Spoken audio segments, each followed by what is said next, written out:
விழுப்புரம், கிருஷ்ணகிரி உள்ளிட்ட மாவட்டங்களில் இதுவரை கண்டிராத மழை பெய்துள்ளது. முதலமைச்சர் மு க ஸ்டாலின் பேட்டி. ஈரோடு, திருப்பூர் உள்ளிட்ட மாவட்டங்களில் மிக கனமழை பெய்யும். ஆரஞ்ச் எச்சரிக்கை விடுப்பு. சென்னையில் இன்று மிதமான மழைக்கு வாய்ப்பு. வானிலை மையம் தகவல். திருவண்ணாமலையில் 2000 அடிக்கு மேல் மீண்டும் மிகப்பெரிய நிலச்சரிவு. பொதுமக்கள் அச்சம். பெருகெடுத்து ஓடும் மழைநீர். சென்னை திருச்சி தேசிய நெடுஞ்சாலை துண்டிப்பு. பெரியார் சிலை குறித்த அவதூறு கருத்து.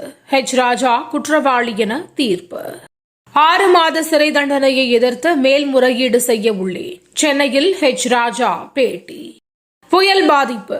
புதுச்சேரியில் குடும்ப அட்டைதாரர்களுக்கு 5000 ரூபாய் நிவாரணம் அறிவித்தார் முதலமைச்சர் ரங்கசாமி. வெள்ளம் பாதித்த பகுதி மக்களுக்கு அரசு நிவாரணம் வழங்க வேண்டும். எடப்பாடி பழனிசாமி வலியுறுத்தல். வரும் 9ஆம் தேதி தமிழக சட்டசபை கூட்டத்தொடர். சபாநாயகர் அப்பாவு அறிவிப்பு. சபரிமலையில் பலத்த மழை. பக்தர்கள் பம்பை ஆற்றில் இறங்க தடை. ஜாமீன் கிடைத்த மறுநாளே அமைச்சராக பதவியேற்றது ஏன்? அமைச்சர் செந்தில் பாலாஜிக்கு உச்சநீதிமன்றம் கேள்வி. இஸ்லாமியர் கட்டியதால் தாஜ்மஹாலையும் இடிப்பீர்களா? மசூதி ஆய்வுகள் குறித்து கார்கே சரமாரி கேள்வி.